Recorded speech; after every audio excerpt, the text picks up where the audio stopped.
Bonjour et bienvenue dans cette vidéo où nous allons traiter de la deuxième partie des lois statistiques de la transmission des caractères héréditaires chez les diploïdes. Alors dans la première partie, nous avons vu le cas de dominance, dominance d'un allèle sur un autre. Dans cette partie, nous allons voir deux cas, le cas de codominance et le cas de gène létal. Auparavant, un bref rappel des notions indispensables à connaître en génétique. Chaque caractère génétique est contrôlé par un gène qui occupe une place précise sur le chromosome appelé locus. Le gène, c'est un fragment d'ADN qui est responsable d'un caractère héréditaire précis. Chaque gène possède plusieurs formes appelées allèles. Et allèle, donc c'est la version d'un gène donné qui peut varier d'un individu à un autre. Pour chaque caractère, tout organisme diploïde possède deux allèles semblables. Il est homozygote ou différent, il est hétérozygote. C'est le génotype. Et on a l'habitude de représenter pour chaque caractère tout allèle par une lettre et donc chaque génotype par deux lettres. Un allèle dominant par une lettre majuscule, un allèle récessif par une lettre minuscule. La transmission d'un seul couple d'allèles, on est dans le cas de monohybridisme, c'est le croisement de deux individus appartenant à deux lignées pures différents par un seul caractère. On avait aussi la première loi de Mendel, qui est celle d'uniformité des caractères à la première génération. Pour chacun des croisements des deux variétés différents, ne différant que par un seul caractère, l'une des deux formes parentales se retrouve chez tous les hybrides. Ce qui veut dire que la génération F1 est homogène. Nous avons vu aussi ce qu'est un test cross. C'est le croisement d'un individu à caractère dominant avec un individu à caractère récessif. Et pourquoi faire un test cross? Pour révéler, connaître le génotype d'un individu qui présente un phénotype dominant, car on ignore si cet individu est hétérozygote ou homozygote pour l'allèle dominant. Son phénotype par exemple est R, mais son génotype peut être grand R ou grand R petit r. Donc posséder soit deux allèles dominants, soit un allèle récessif et un allèle dominant, et le phénotype est celui toujours de l'expression de l'allèle dominant. À la fin de cette vidéo, je vais vous laisser un lexique avec la définition donc de tous les mots essentiels. Et nous allons donc commencer par le cas de codominance ou isodominance. On croise deux races de belles de nuit, une à fleurs rouges et l'autre à fleurs blanches. On obtient la génération F1 à fleurs roses. Alors on va commencer par la première question. Quels sont les caractères étudiés ou le caractère étudié et est-ce du monohybridisme, un seul caractère, ou du dihybridisme, deux caractères? On a donc croisé deux races différentes d'une même espèce, belle de nuit, donc il s'agit d'une hybridation. Et les deux races diffèrent par un seul caractère. Donc on est dans le cas de monohybridisme. Le caractère, c'est la couleur. Les individus de la génération F1, ils ont tous le même phénotype, couleur rose, 100% rose. Donc, la génération F1 est homogène. On en déduit que les deux races parentales sont pures. Cela correspond à la première loi de Mendel, c'est-à-dire homozygote pour le caractère étudié. Donc, ce qui veut dire homozygote, les deux allèles sont semblables. Maintenant, pour répondre à la question quel est l'allèle dominant ou l'allèle récessif, on constate que la génération F1 possède un phénotype rose, différent des phénotypes parentaux. Mais il est intermédiaire entre eux, blanc, rouge, ça donne le rose. Donc les fleurs roses résultent de l'expression simultanée de l'allèle responsable de la couleur rouge et celui responsable de la couleur blanche. Les deux se sont exprimés et on dit que ces allèles sont codominants.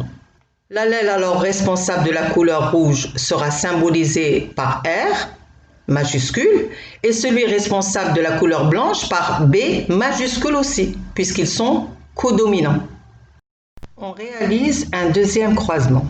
Le croisement des individus de F1 entre eux donne une génération F2 composée de 26 fleurs blanches, 54 fleurs roses, 25 fleurs rouges. Comment a-t-on obtenu la génération F2? F1 avec F1 ou un test cross? Évidemment, on l'a obtenu avec F1 croisé avec F1. Donner une interprétation chromosomique du premier croisement et du second. Interprétation chromosomique du premier croisement, phénotype de parentaux, R avec R, génotype parentaux, R de trait R, B de trait B, gamètes, donc on a R et on a B, et fécondation, on a donc R donc de trait B. Les deux traits symbolisent les chromosomes. C'est le génotype de F1. Et le phénotype de F1, c'est 100% RB, c'est-à-dire rose. On réalise maintenant l'interprétation chromosomique du deuxième croisement, donc le phénotype de F1 RB, RB, génotype F1 R de trait B, etc. Et après la fécondation, donc on réalise l'échiquier de croisement. Et nous allons prendre l'échiquier de croisement donc de la F2, donc des résultats de la F2. Donc on a, vous voyez, vous mettez les gamètes à part, donc vous mettez un demi de R, c'est le pourcentage des gamètes qui possèdent l'allèle R, avec un demi de B, etc. Donc vous avez tout un échiquier de croisement et vous avez les résultats. Ce sont des résultats bien sûr théoriques. Alors les résultats théoriques donc de F2, c'est un quart de R, un quart de B et un demi de RB. Pour les résultats maintenant expérimentaux, il faut faire le pourcentage. Donc le pourcentage, pour avoir R par exemple, c'est 26 divisé par 105, le total des résultats qu'on a, multiplié par 100, ce qui fait à peu près 24,76%. Pour celui de RB, c'est 51,42%, et pour celui de B, c'est 23,80%. Donc à peu près, les résultats théoriques sont à peu près conformes aux résultats expérimentaux. Ce qui veut dire que vous avez tout à fait raison quand vous avez dit codominance, monohybridisme, etc. Donc il n'y a pas de souci à se faire de ce côté-là. Bilan, donc dans le cas de codominance, nous avons deux allèles responsables de trois phénotypes. L'individu à phénotype intermédiaire est hybride, mais les deux autres phénotypes sont de race pure.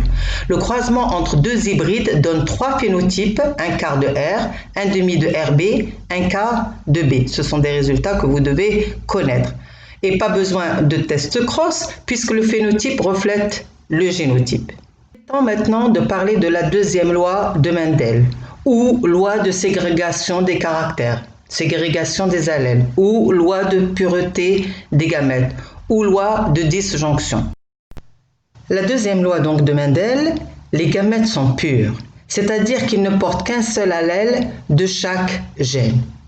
L'explication, à la méiose, une méiose normale, les deux chromosomes homologues d'une paire se séparent, se disjoignent, et chacun transmet un seul allèle de chaque gène aux cellules filles, c'est-à-dire donc aux gamètes obtenus. Et c'est pour cela que la deuxième loi de Mendel, c'est la loi de ségrégation des allèles, d'accord? Ou loi de pureté des gamètes. Maintenant, au cas de gène létal. Gène létal, ça veut dire qui tue. Et on va étudier un cas de la transmission de la couleur de pelage chez les souris. Le premier croisement, un croisement entre deux souris grises, donne toujours des souris grises. Donc petit 1, quels sont les caractères ou le caractère étudié? La réponse évidemment, la couleur du pelage. Est-ce du monohybridisme ou du dihybridisme? Nous avons étudié un seul caractère. Donc c'est le monohybridisme. La question 2, la génération F1 est-elle homogène? Oui, bien sûr, puisqu'on a 100% de souris grises. Donc la première loi de Mendel est vérifiée, donc on peut en déduire que les parents sont de race pure. Deuxième croisement, toujours concernant la couleur de pelage chez les souris. Un croisement entre deux souris jaunes, alors moi j'ai jamais vu de souris jaune, a donné en F1 2 tiers de souris jaunes et 1 tiers de souris grises. Troisième question, la génération F1 est-elle homogène? Non, elle est hétérogène. On a des souris jaunes et des souris grises. Qu'est-ce qu'on peut en déduire? Eh bien, on en déduit que les parents ne sont pas de race pure. Ils ne sont pas homozygotes pour le gène étudié. Quatrième question, quels sont les allèles dominants et les allèles récessifs? Alors, le résultat du deuxième croisement est hétérogène, on l'a vu. Donc, au moins un des deux parents est de lignée hybride, ou bien les deux. Il possède donc l'allèle dominant et l'allèle récessif. Et on constate que les deux parents ont le même phénotype jaune. Donc, le jaune est apparu. L'allèle qui exprime la couleur jaune, qui est responsable de la couleur jaune, s'est exprimé. Donc, il est dominant. Et donc, on peut savoir quel est l'allèle dominant. L'allèle responsable de la couleur jaune est dominant sur l'allèle responsable de la couleur grise qui, lui, est récessif. Et je donne donc le symbole de dominance J majuscule et le gris J minuscule. Cinquième question, déterminer le génotype des parents de phénotype jaune. Alors, ils sont hybrides, donc ils sont des génotypes grand J, petit j. Et sixièmement, déterminer le génotype des parents de phénotype gris, petit j. Alors, puisque l'allèle J est récessif, donc les parents sont de race pure homozygote de génotype JJ. Ils ne peuvent pas être autrement. L'allèle récessif ne s'exprime que dans le cas d'homozygote récessif. Et là, je vous invite à apprendre cette partie-là. L'allèle récessif ne s'exprime que dans le cas d'homozygote récessif. Si c'est exprimé, c'est qu'il n'y a que lui. Il ne peut pas y avoir un allèle dominant. On va donner l'interprétation chromosomique du deuxième croisement. Donc, le phénotype, grand J, donc J, et le génotype, donc on a grand J, petit j, avec grand J, petit j, les gamètes, donc le pourcentage, on a un demi de l'allèle grand J, un demi de l'allèle petit j, et pour le croisement avec les gamètes, un demi de grand J et un demi de petit j. Ce qui nous fait l'échiquier de croisement ou fécondation suivant. Alors observons bien les résultats théoriques. On a 3/4 de J, grand J, et 1/4 de petit j, donc 3/4 de souris jaune et 1/4 de souris grise. Or, ces résultats qui sont théoriques, qu'on a fait nous-mêmes avec un tableau, eh bien, ils ne correspondent pas à ceux qu'ils nous ont donnés dans l'énoncé. Car dans l'énoncé, ils nous disent qu'on a 2 tiers de souris jaunes et 1 tiers de souris grises. Donc, les résultats théoriques ne sont pas conformes aux résultats expérimentaux. Donc, il y a un problème, il y a quelque chose qui cloche. Mais quoi? On va essayer de les rendre conformes. Pour les rendre conformes, il faut, éliminer une case. Mais laquelle? Laquelle éliminer? Eh bien, si on enlève une case, par exemple celle de petit j, il n'y aura plus de souris grises. Donc c'est impossible, il y a des souris grises, il y a un tiers. Si on enlève la case de grand J, petit j, on aura 50% de souris jaunes et 50% de souris grises. Puisque grand J, petit j, on a 50%. Donc la seule qu'on doit éliminer, c'est le cas de grand J, grand J. Les proportions théoriques donc ne correspondront à celles expérimentaux que si les souris grand J sont éliminés de génotype grand J. On aurait alors 2 tiers de souris jaunes et 1 tiers de souris grises. Et l'élimination des souris donc de génotype grand J peut s'expliquer par la mort des embryons des souris jaunes, homozygotes pour l'allèle grand J. Il s'agit d'un génotype létal à l'état homozygote.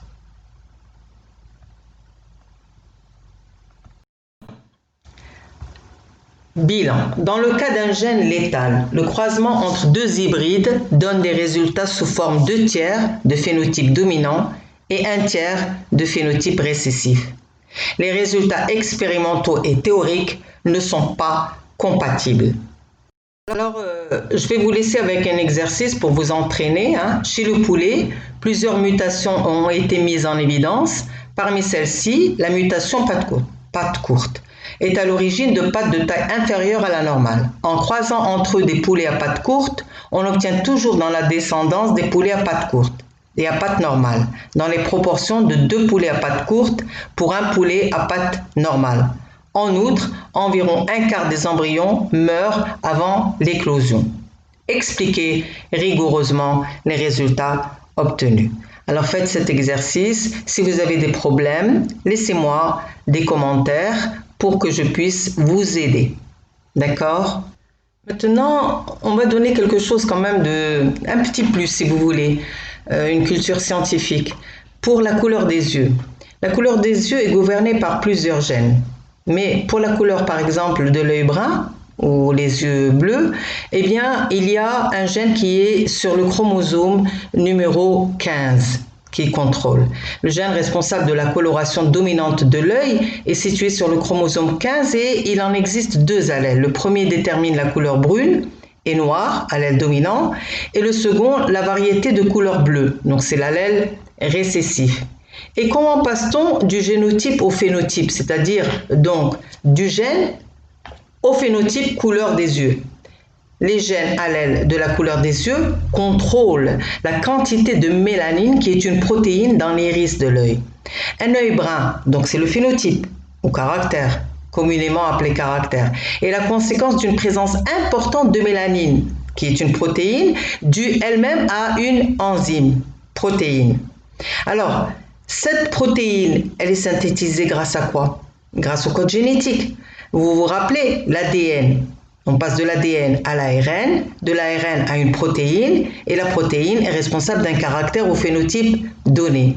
Eh bien, pour les yeux, l'ADN qui se trouve dans le chromosome numéro 15 va être responsable de la synthèse d'une protéine qui elle-même va être responsable de la couleur des yeux, c'est-à-dire donc du phénotype œil bleu ou œil brun. Alors avant de vous dire au revoir, je vous laisse avec les notions indispensables, les notions essentielles que vous devez connaître grâce à un lexique et un rappel des lois de Mendel, un rappel de tout ce qu'on a vu précédemment, un rappel des résultats que vous devez connaître par cœur dans le cas de dominance, dans le cas de codominance et dans le cas de gène létal. Dans la partie 3, je vais faire une vidéo sur le cas de allèles liés au chromosome sexuel et le cas de dihybridisme qui est un peu compliqué, mais vous ne pouvez pas accéder à comprendre le dihybridisme si vous ne comprenez pas le monohybridisme. Après, ça devient facile. Allez, je vous laisse et je vous retrouve bientôt dans une prochaine vidéo. Au revoir.